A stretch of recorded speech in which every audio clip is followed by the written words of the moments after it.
സഹോദരങ്ങളെ, sisters, brothers, ബന്ധുമിത്രാദികളെ, മാതാപിതാക്കന്മാരെ, സഹോദരങ്ങളെ, ഉദാത്തമായ സ്നേഹത്തിന്റെ മഹത്തായ ഒരു വലിയ പ്രകടനത്തിന് സാക്ഷികളാവുകയാണ് നമ്മൾ. വിശുദ്ധ കൊച്ചുത്രേസ്യയുടെ നാമകരണത്തിന്റെ ശതാബ്ദി ഇന്ന് പൂർത്തിയാവുകയാണ്. 1925 മെയ് 17-ാം തീയതിയാണ് വിശുദ്ധയായി പ്രഖ്യാപിക്കപ്പെട്ടത്. 2025 മെയ് 17-ാം തീയതിയായ ഇന്ന് ലോകമെമ്പാടും ഈ വിശുദ്ധിയുടെ അരയോളങ്ങൾ നമ്മൾ അനുസ്മരിക്കുന്നു. ഈ സുദിനത്തിൽ നമ്മുടെ 2 സഹോദരന്മാർ തങ്ങളുടെ ജീവിതം സ്നേഹത്തിന്റെ ബലിയായി കർമ്മല സഭയിൽ, കർത്തൃസന്നിധിയിൽ നമ്മുടെ എല്ലാവരെയും സാക്ഷി നിർത്തിക്കൊണ്ട് തിരുസഭയ്ക്കായി മനുഷ്യവംശത്തിന്റെ രക്ഷയ്ക്ക് വേണ്ടി അർപ്പിക്കുക. ഈ അർപ്പണം മാതാപിതാക്കന്മാര് ഈ സഹോദരന്റെ ശിരസിനെ കൈവച്ച് പ്രാർത്ഥിച്ചപ്പോൾ സന്യാസവ്രതം അനുഷ്ഠിച്ച നമ്മൾ എല്ലാവരും തന്നെ ഒരു പക്ഷേ വൈകാരിക ഭാവത്തോടെ നമ്മുടെ ഓരോരുത്തരുടെയും ശിരസിൽ നമ്മുടെ മാതാപിതാക്കന്മാർ കൈവച്ച് പ്രാർത്ഥിച്ച നിമിഷങ്ങളെ ഓർക്കുന്നുണ്ട്. അതുപോലെ തന്നെ ഈ സഹോദരങ്ങളുടെയും മാതാപിതാക്കളുടെയും മനസ്സിലൂടെ കടന്നുപോയ ആ ആത്മസമർപ്പണത്തിന്റെ ഇത് എന്നെന്നും നിലനിൽക്കട്ടെ എന്ന് നമുക്ക് പ്രാർത്ഥിക്കാം. ഈ സഹോദരന്മാർ കർമ്മല സഭയിൽ ബഹുമാനപ്പെട്ട ബ്രദർ ഫ്രാൻസിസ് 9 വർഷവും ജോസഫ് ബ്രദർ 11 വർഷവും പ്രാർത്ഥിക്കുകയും വിചിന്തനം ചെയ്യുകയും ഈ സഭയുടെ ജീവിത ശൈലിയിലൂടെ കടന്നു പോവുകയും ചെയ്തിട്ട് എടുത്തിട്ടുള്ള കൃത്യമായിട്ടുള്ള ദൃഢമായിട്ടുള്ള ഒരു തീരുമാനമാണ്. അപ്പോൾ ഇവരുടെ ഈ വിളിയെ സംബന്ധിച്ച് പറഞ്ഞാൽ, നമ്മൾ ഓരോരുത്തരുടെയും ദൈവത്തെ കുറിച്ച് പറഞ്ഞാൽ, വിശുദ്ധ ജോൺ പോൾ രണ്ടാമൻ മാർപ്പാപ്പ തന്റെ ഓരോരുത്തരെ കുറിച്ച് പറഞ്ഞതുപോലെ ഇതൊരു ദാനവും രഹസ്യവുമാണ്. ദാനമാണ്. കാരണം നമ്മുടെ ആരുടെയും മേന്മ കൊണ്ടോ ഗുണം കൊണ്ടോ നമ്മുടെ കുടുംബത്തിന്റെ മഹിമ കൊണ്ടോ ഒന്നുമല്ല ഇത് ലഭിച്ചത്. പിതാവിനാൽ ആകർഷിക്കപ്പെട്ട് അരൂപിയാൽ നയിക്കപ്പെട്ട് കർത്താവിനെ നമ്മൾ അനുധാവനം ചെയ്യുന്നു.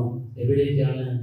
ഈ മഹാരഹസ്യം അനുഭവിക്കാൻ ഉയർന്ന മലയിലേക്ക്, കാർമലിന്റെ മലയിലേക്കാണ് നമ്മൾ പോകുന്നത്. അന്ന് ശിഷ്യന്മാരെ വിളിച്ചത് താബോറിലേക്കായിരുന്നു. എന്തിനാണ്? അവിടെ അനുഭവിക്കാൻ. അവിടെ അനുഭവിച്ച ശേഷമാണ് താഴ്വരയിലേക്ക് ലോകത്തിൽ എന്നും പോകാൻ. അതും കാൽവരിയിലേക്കുള്ള യാത്രയാണ്. അവിടെ നിന്നാണ് സ്വർഗീയ ജെറൂസലേമിലേക്ക് ഈ ആത്മീയ യാത്രയുടെ പരിസമാപ്തി കുറിക്കുന്നത്. ഇതൊരു മഹാരഹസ്യമാണ്. കാരണം എല്ലാവർക്കും നൽകപ്പെടുന്നില്ല. ഒരു പക്ഷേ നൽകപ്പെടുന്നവരെല്ലാവരും തിരിച്ചറിയുന്നില്ല. ആ തിരിച്ചറിയുകയാണെങ്കിൽ ലോകത്തിന്റെ ഗതി ഇതല്ല. കാരണം നമ്മുടെ ഈ ഭാരതത്തിൽ തന്നെ 335 കോൺഗ്രിഗേഷൻസ് ഉണ്ട്.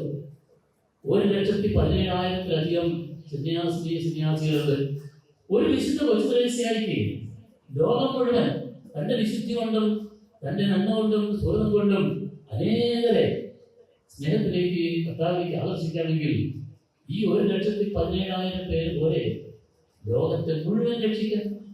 അപ്പോൾ നമുക്ക് എവിടെയൊക്കെയോ ഈ സമർപ്പണത്തിന്റെ ആ മൂല്യച്യുതി സംഭവിച്ചുകൊണ്ടിരിക്കുന്നു എന്ന് ഏറ്റു പറയേണ്ടി വരുന്നു. പക്ഷേ നമ്മൾ അങ്ങനെയുള്ള കാര്യത്തിലേക്കല്ല നമ്മുടെ ശ്രദ്ധ കൊണ്ടുപോകുന്നത്. നമുക്ക് ലഭിച്ചിരിക്കുന്ന ഈ ദാനം ഇതൊരു സ്നേഹത്തിന്റെ രഹസ്യമാണ്. സ്നേഹത്തിന്റെ വഴിയാണ് അർപ്പിക്കുന്നത്. ഈ സ്നേഹത്തിന്റെ രഹസ്യം എന്ന് പറഞ്ഞാൽ എന്താണ്? കർത്താവിന്റെ ഉദ്ധിതനായ യേശുവിനെ തൊട്ടറിഞ്ഞ് അവന്റെ സ്നേഹം അനുനിമിഷം അനുഭവിച്ചറിയുമ്പോൾ മാത്രമാണ് എല്ലാം ത്യജിക്കാൻ. ഞാനൊരു ഉദാഹരണം പറയുകയാണെങ്കിൽ, മത്തായി പുസ്തകത്തിന്റെ വെളിയെ കുറിച്ച്, ഈശോയെ കുറിച്ചുള്ള നോവലിസ്റ്റ് ഇങ്ങനെ വിവരിക്കുകയാണ്. ഈശോ തന്റെ ആദ്യ ശിഷ്യന്മാരെ തിരഞ്ഞെടുക്കുന്നതിനായിട്ട് പ്രഭാഷണം നടത്തിക്കൊണ്ട് തന്നെ ഒരു ഗ്രാമത്തിൽ നിന്ന് ഗ്രാമത്തിലേക്ക് പോകുന്നു. അവിടെ വെച്ചാണ് ഒരു ഡിസ്ട്രിക്ട് നടത്തിലേക്ക് കടക്കുമ്പോൾ ചുറ്റും നിൽക്കാൻ മത്തായി ഇതായിരിക്കുന്നു. മത്തായി ഈശോയെ ആദ്യമായിട്ട് കാണുവാണ്. മത്തായി ഈശോയോട് പറഞ്ഞു, എന്തെങ്കിലും ബലപ്പിടിപ്പുള്ളതുണ്ടെങ്കിൽ അതിന്റെ ചുങ്കം തന്നിട്ട് കടന്നു പോകണം. ഈശോ മത്തായിയുടെ മുഖത്തേക്ക് കണ്ണിലേക്ക് നോക്കിയിട്ട് പറയുവാണ്, വളരെ വിലപ്പെട്ട ഒരു സംഭവം എന്റെ കയ്യിലുണ്ട്, അതിന്റെ വില നിശ്ചയിക്കാൻ എന്നെ കൊണ്ട് പോലും സാധ്യമല്ല. മത്തായി പറഞ്ഞു, അങ്ങനെയാണെങ്കിൽ ആ സംഗതി എന്നെ കാണിക്കും, ഞാൻ വില നിശ്ചയിക്കാൻ, ഞാൻ ചുങ്കം നിശ്ചയിക്കാം. എന്നിട്ട് പോകുമ്പോൾ വീണ്ടും ഈശോ മത്തായിയുടെ മുഖത്തേക്ക് നോക്കി പറഞ്ഞു, എനിക്ക് നിന്നോടുള്ള സ്നേഹമാണ് ആ വിലയേറിയ സംഭവം, അതിന്റെ വില നിശ്ചയിക്കാൻ എനിക്ക് പോലും സാധ്യമല്ല. എന്ന് പറഞ്ഞാൽ ദൈവപുത്രന്റെ രക്തത്താൽ വീണ്ടെടുക്കപ്പെട്ട ഓരോ ആത്മാവിന്റെയും വില അവിടുത്തെ രക്തത്തിന്റെ വിലയാണ്. മനുഷ്യപുത്രന്റെ ദൈവപുത്രത്തിന്റെ രക്തത്തിന്റെ വില നിശ്ചയിക്കാൻ ആർക്ക് സാധിക്കും? ഇത് കേട്ട മത്തായി സ്തബ്ധനായി. സ്നേഹത്തിനായി ദാഹിച്ചുകൊണ്ടിരുന്ന മത്തായിയുടെ ഹൃദയം തുടിച്ചു, മറ്റെല്ലാം വിസ്മരിച്ചു.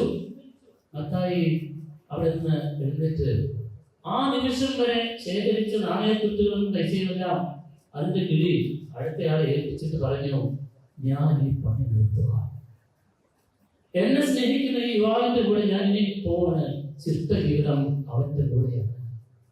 ഈശോയുടെ സ്നേഹത്തിന്റെ സ്ഫുലിംഗങ്ങള് മത്തായിയുടെ ഹൃദയത്തെയും ജീവിതത്തെയും മാറ്റിമറിച്ചു. ആ സന്തോഷത്തിൽ മത്തായി പോയി വിരുന്നൊരുക്കി, കൂട്ടുകാരെയും എല്ലാവരെയും വിളിച്ച് സമർത്ഥമായിട്ടുള്ള ഒരു വിരുന്ന് നൽകി ആഘോഷിച്ചു. ഇത് സ്നേഹത്തിന്റെ രഹസ്യം. ഈശോ എന്താ പറഞ്ഞ്, എന്റെ പിതാവ് എന്നെ സ്നേഹിച്ചതുപോലെ ഞാൻ നിങ്ങളെ സ്നേഹിക്കുന്നു.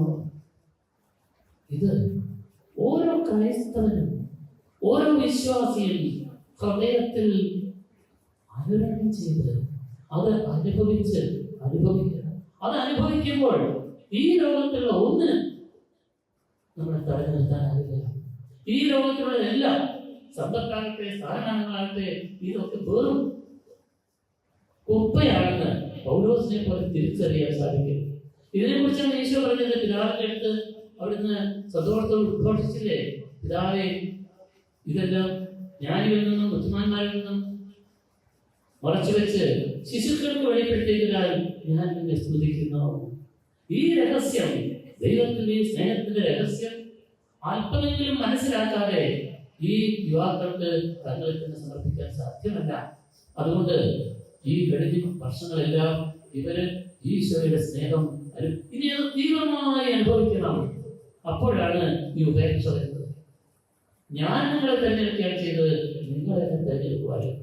അപ്പോൾ തെരഞ്ഞെടുത്തവൻ വിശ്വസ്തനാണ്. അതുകൊണ്ട് നമ്മുടെ ഭാഗത്തുനിന്ന് എന്തെങ്കിലും കുറവുകളുണ്ടായാലും അവനെപ്പോഴും വിശ്വസ്തനായിരിക്കും.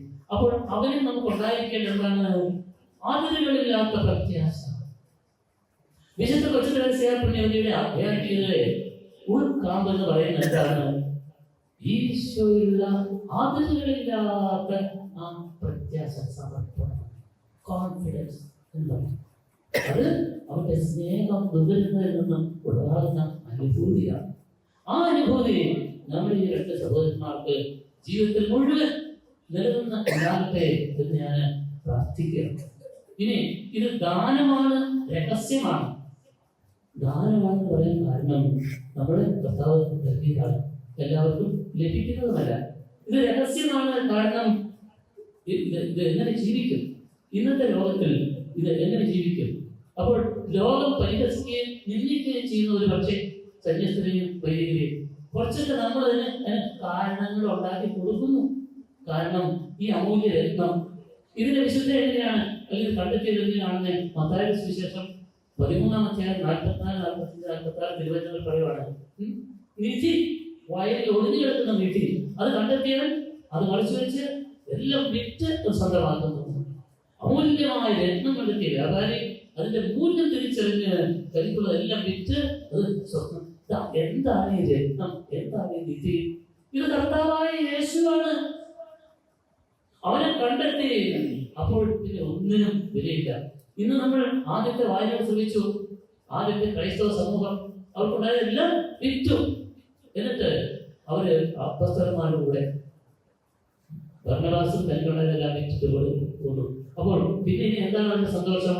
ഈ കൂട്ടായ്മയുടെ സന്തോഷം. എല്ലാം ഉദ്ധിതനായ യേശുവിനെ അനുഭവിച്ചറിഞ്ഞതിന്റെ ആ സന്തോഷത്തിൽ ലോകത്തിന്റെ മുഖങ്ങൾക്കൊന്നും പ്രാധാന്യമില്ല. ഇനി നമ്മളിതിന്റെ ദാനം എന്ന് പറഞ്ഞു, വ്രതങ്ങളല്ല ദാനങ്ങൾ. വ്രതങ്ങൾ ഇതിന്റെ ഒരു കോൺസെക്വൻസ്, പ്രത്യാഘാതം മാത്രമാണ്. എന്ന് പറഞ്ഞാൽ എല്ലാം ത്യജിക്കുന്നു, അത് നമ്മൾ പ്രകടമാക്കുന്നതും അരക്കിട്ടുറപ്പിക്കുന്നതും ഈ വ്രതങ്ങളിലൂടെയാണ്. ഈ 3 വ്രതങ്ങൾ: അനുസരണം, ദാരിദ്ര്യം, ബ്രഹ്മചര്യം.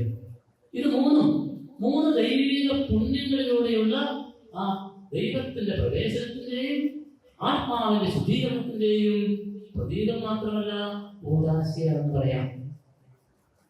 വിശ്വാസത്തിലൂടെ ബുദ്ധിയെ ദൈവത്തിന് സമർപ്പിക്കുമ്പോൾ ബുദ്ധി ദൈവജ്ഞാനമായി സ്വയം നൽകുന്നു. അതിനാണ് അനുസരണം എന്ന വ്രതം. നേരിട്ട് ആ വിശ്വാസത്തിന്റെ പ്രഖ്യാപനം. അതുപോലെ തന്നെ നമ്മുടെ ഓർമ്മ, പ്രത്യാശ എന്ന ദൈവിക പുണ്യത്തിലൂടെ നമ്മുടെ ഓർമ്മയെ നമ്മളെല്ലാം ശുദ്ധീകരിച്ച് നമുക്കുള്ളതെല്ലാം കർത്താവിന് വേണ്ടി ശൂന്യമാക്കുന്നു. അതാണ് എല്ലാം വിൽക്കുന്ന, എല്ലാം ഉപേക്ഷിക്കുന്നത്. അപ്പോൾ ഓർമ്മയിൽ സ്വയം സത്തയായി സ്വയം നിവേശിക്കുന്നു, നമുക്ക് സാന്നിധ്യമായി അനുഭവപ്പെടുന്നു. ഇനി നമ്മുടെ ഇച്ഛാശക്തി അല്ലെങ്കിൽ മനസ്സ് എല്ലാ വൈകാരിക ഭാവങ്ങളുടെയും ബന്ധങ്ങളുടെയും തീരുമാനങ്ങളുടെയും ഉറവിടമാണ്. അവിടെ നമുക്ക് പക്ഷങ്ങൾ അല്ലെങ്കിൽ ആസക്തികൾ, ലൗകിക വസ്തുക്കളുള്ള ഒട്ടിച്ചേർന്ന് ഈ അറ്റാച്ച്മെന്റ്സ് ഇംഗ്ലീഷ് ഇതൊക്കെ ഉണ്ടാകാം. അതിനെല്ലാം ശുദ്ധീകരിക്കുന്ന ഉപവിയിലൂടെയാണ്. ഉപവിയിലൂടെ ബ്രഹ്മചര്യ വ്രതത്തിലൂടെ ഉപവിയാണ് എന്ന് പറയുന്നത്. സ്വീകരിക്കണം, കർത്താവിന്റെ ഈ സ്നേഹം സ്വീകരിക്കലാണ്. ആ സ്വീകരിച്ചു ഉറപ്പുവരുത്തുകയാണ് ഇതെല്ലാം. അപ്പോൾ മനസ്സ് ശുദ്ധീകൃതമായി ഈ മനസ്സിൽ ദൈവം സ്നേഹമായി സ്വയം നിവേശിക്കുന്നു. അങ്ങനെ ദൈവത്തിന്റെ ജ്ഞാനത്തിലൂടെയും സത്യയിലൂടെയും സ്നേഹത്തിലൂടെയുമുള്ള പ്രവേശനവും സഹവാസവും സന്നിവേശവുമാണ് ഈ വ്രതങ്ങളിലൂടെ പൂർത്തിയാകുന്നത്. ഇതാണ് മഹാരഹസ്യം. ഇത് ലോകത്തിന് വെളിപ്പെട്ടിട്ടില്ല, ഒരു പക്ഷേ തിരിച്ചറിയില്ല. സന്യസ്തര് തിരിച്ചറിയണം. അതുകൊണ്ട് തന്നെ പ്രതിസന്ധികൾ ഉണ്ടാകുമ്പോൾ അത് എതിരെ നിൽക്കുമല്ല, വ്രതങ്ങൾ എടുക്കുന്നത് കർത്താവിന് സ്വയം കൊടുക്കാൻ. അതിന് സമ്മതിക്കാത്തവർ, അത് നിരാകരിക്കുന്നവർ ആത്മവഞ്ചനയാണ് ചെയ്യുന്നത്. കാരണം എന്താ? ദൈവത്തെ ഒരിക്കലും വഞ്ചിക്കാൻ സാധിക്കില്ല. സുരക്ഷിതമായ താവളം അന്വേഷിച്ചല്ല സന്യാസത്തിലേക്ക് വരുന്നത്. അങ്ങനെ അന്വേഷിച്ച് വരുന്നവർക്ക് വഴി തെറ്റിപ്പോയി. ഇതുമല്ല, സാമ്പത്തികമായിട്ട് മറ്റുള്ളവരെ കുടുംബത്തെയും മറ്റുള്ളവരെ സഹായിക്കാനുമല്ല സന്യാസത്തിലേക്ക് പ്രവേശിക്കുന്നത്. ദൈവം നോക്കിക്കൊടുക്കുക. പിന്നെയോ സ്വയം നൽകാൻ, ഉരുകി പ്രകാശമായി പ്രകാശിച്ച് സ്വയം ഉരുകി ഇല്ലാതാകുമ്പോൾ ലോകത്തിന്റെ പ്രകാശവും ശക്തിയും നന്മയും വിശുദ്ധിയുമായിട്ട് പ്രസരിക്കാനാണ് ഈ പ്രകാശത്തിന്റെ ഗോപുരങ്ങളായിട്ട് സന്യസ്തർ മാറുന്നത്. പ്രിയ സഹോദരരെ, പ്രിയ ഫ്രാൻസിസ് ജോസഫ്, നിങ്ങൾ എടുക്കുന്ന ഈ വ്രതം ദൈവം അതിന്റെ സമ്പൂർണ്ണ ഫലം നമ്മൾ വായിച്ചു കേട്ടു. സ്നേഹത്തിൽ നിലനിൽക്കുമ്പോൾ നമ്മുടെ ജീവിതം കർത്താവ് സഫലമാക്കുന്നു. നമ്മൾ ഒരുപക്ഷെ രഹസ്യമായി സഹിക്കേണ്ടി വരുന്നത് വ്യക്തിപരമായിട്ടുള്ള സഹനങ്ങള്, പരിത്യാഗങ്ങള്, ഇതെല്ലാം സ്നേഹത്തിന്റെ മലരുകളായി കൊച്ചുദേശപ്പെട്ട് പഠിപ്പിക്കുക. കൊച്ചു കൊച്ചു കാര്യങ്ങൾ വലിയ സ്നേഹത്തോടെ ചെയ്യുക. ആ സ്നേഹമാണ് പ്രധാനപ്പെട്ടത്. ചെറിയ കാര്യങ്ങൾ വലിയ സ്നേഹത്തോടെ ചെയ്യുമ്പോൾ നമ്മൾ വിശുദ്ധീകരിക്കപ്പെടുകയും ദൈവത്തിന്റെ വിശുദ്ധി ലോകമെങ്ങും പ്രസരിക്കുകയും ചെയ്തുകൊണ്ട് അനേകര് കർത്താവിനെ അറിയുന്നവരായി കടന്നു വരും. അതാണ് പ്രേക്ഷിത പ്രവർത്തനം. നിഷ്പാദക കർമ്മീയത ഒന്നാം സഭയില് അംഗങ്ങളായി ചേരുന്ന ഈ സഹോദരര് ധ്യാനാത്മക ജീവിതത്തിനും അതുപോലെ തന്നെ പ്രേക്ഷിത പ്രവർത്തനത്തിനും സ്വയം സമർപ്പിക്കുന്നവരാണ്. ധ്യാനാത്മക ജീവിതത്തിലൂടെ യേശുവിന്റെ പാദാതിരുന്ന മറിയത്തെ പോലെ അവിടുത്തെ സ്നേഹിച്ച് സ്വായത്തമാക്കി അവനെ കൊടുക്കാൻ. സമറിയാക്കാരി സ്ത്രീ കുറവും കലവൊക്കെ ഉപേക്ഷിച്ച് ആ ഗ്രാമത്തിലേക്ക് ഓടിപ്പോയതുപോലെ ഞാനിതാ എന്റെ ജീവിതം മുഴുവൻ കണ്ട അറിഞ്ഞ ഒരു വന്നിരിക്കുന്നു, അവനാണ് രക്ഷകനെന്ന് എനിക്കറിയാം, നിങ്ങൾ പോയി നോക്കുക, നിങ്ങൾ വന്ന് കാണുക എന്ന് അനുഭവ സാക്ഷ്യത്തിലൂടെ പ്രേക്ഷിത പ്രവർത്തനം നടത്തി ലോകത്തെ മുഴുവൻ ധന്യമാക്കാൻ നിങ്ങൾ വിളിക്കപ്പെട്ടിരിക്കുന്നു. അത് നിങ്ങൾക്കറിയാം, അത് നിങ്ങൾ പ്രാവർത്തികമാക്കുക. കർത്താവിന്റെ പാദാന്ത്യത്തിലിരുന്ന് അവനെ ശ്രദ്ധിക്കാൻ അവൻ പറഞ്ഞയക്കുമ്പോൾ താഴ്വരയിലേക്ക് അവനെ അറിയിക്കാൻ പോകാനും അത് കാൽവരിയിലേക്കുള്ള യാത്രയാണെന്ന സ്മരണയോടുകൂടെ ജീവിതത്തിൽ നേരിടാൻ നിങ്ങൾക്ക് സാധിക്കട്ടെ എന്ന് ഞാൻ ആശംസിക്കുക. ഞാൻ ഈ പ്രിയപ്പെട്ട മാതാപിതാക്കന്മാർക്ക് നന്ദി പറയുന്നു, കുടുംബാംഗങ്ങൾക്കും മാതാപിതാക്കന്മാർക്കും നന്ദി പറയുന്നു, അവരെ ഞാൻ അഭിനന്ദിക്കുന്നു. അതുപോലെ ഈ സഹോദരന്മാരെ ഞങ്ങൾക്ക് നൽകിയതിന്, ഞങ്ങളുടെ സഭയ്ക്ക് നൽകിയതിന്, അതുപോലെ തിരുസഭയ്ക്ക് നൽകിയതിന് തീർച്ചയായിട്ടും നിങ്ങളുടെ കുടുംബങ്ങളെ ദൈവം ദൃശ്യവും അദൃശ്യവുമായിട്ടുള്ള രീതിയിൽ അനുഗ്രഹിക്കും. നിങ്ങൾക്ക് ചിന്തിക്കാൻ വിഭാഗിക്കാൻ സാധിക്കുന്നതിനേക്കാൾ ഉപരിയായി ദൈവം നിങ്ങളുടെ കുടുംബങ്ങളെ അനുഗ്രഹിക്കും. നിങ്ങൾക്കൊരു നഷ്ടമല്ല, ഇവരുടെ ബലിയിൽ നിങ്ങൾക്കൊരു വലിയ ലാഭമാണ്. അത് നിങ്ങൾ തിരിച്ചറിയുന്ന ഒരു പക്ഷേ പിന്നീടായിരിക്കാം.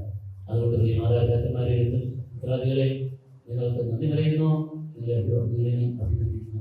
അതുപോലെ എൻ്റെ പ്രിയ സഹോദരങ്ങളെ, നിങ്ങളുടെ ഔദാര്യത്തിന് ദൈവത്തിന് നന്ദി പറയുകയും നിങ്ങളുടെ ഈ തീരുമാനം ആജീവനാന്തം വളരെ ദൃഢമായ മനസ്സോടെ പൂർത്തിയാകാൻ അനുഗ്രഹിക്കട്ടെ ആശംസിക്കുകയും പ്രാർത്ഥിക്കുകയും ചെയ്യുന്നു.